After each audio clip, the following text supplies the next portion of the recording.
Hi, everybody. Adam Savage here in my cave, answering a frequently asked question. I didn't know this until I was talking to Ryan, but he said, "What the hell is this thing?" is one of the most asked questions on our videos. And in order to answer it, I want to talk a little bit about solvents.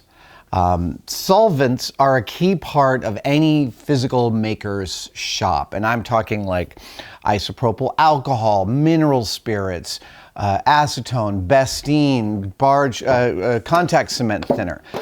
I prefer buying my solvent in cans like this. And I found a source for blank cans like this, but I can't find it right now. So I might be able to put a link for this size can because I like storing my stuff in smaller, more compactable containers. But this video isn't about these containers. It's about solvents in general, because there's the storage of solvents, which is, store them in metal cans, hopefully in fireproof cabinets.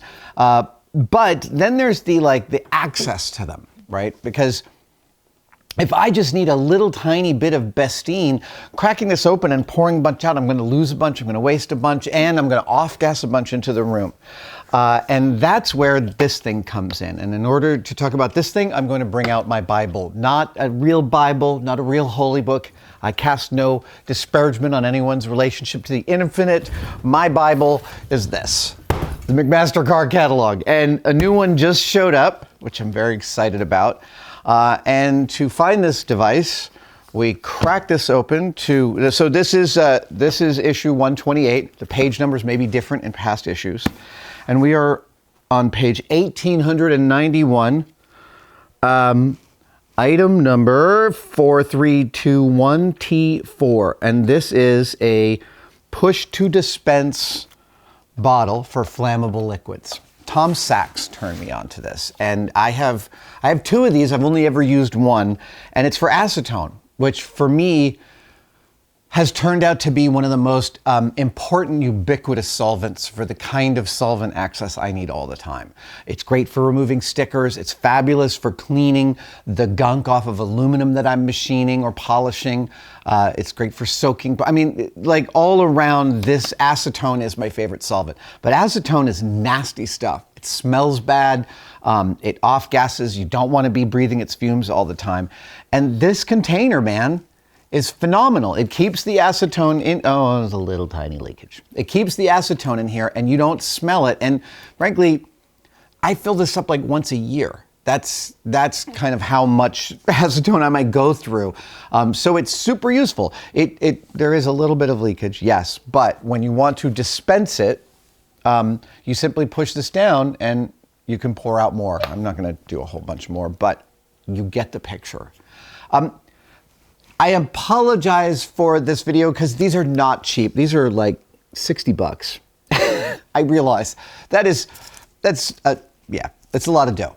And I don't love doing show and tells for things that are, expensive, because in my early days of making, I wouldn't have gotten this for years. In fact, I remember my first $60 tool. My first $60 hand tool was a pair of Knipex nippers.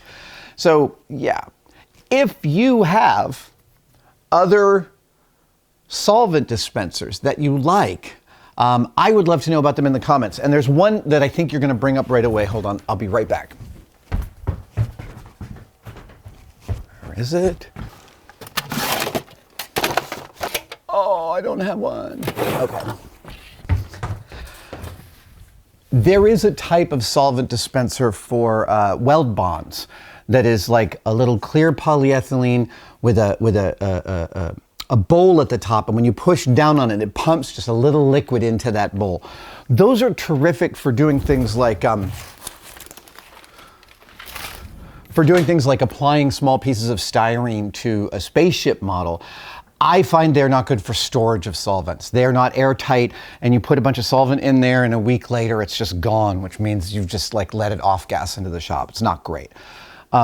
This thing, I've had it now for like 6 or 7 years, and it's never failed on me, and it's forever held on to the acetone. It's a stunning piece. So I think it's worth it to me. Again, if you have some other solutions for this kind of thing, and on these pages, there are a bunch of other solutions. I just love getting the straight dope from someone who's actually used something. It's like every time I visit another shop, I'm always curious about the hand tools they have that I don't recognize, because the hand tools are the most regular access stuff that makers use.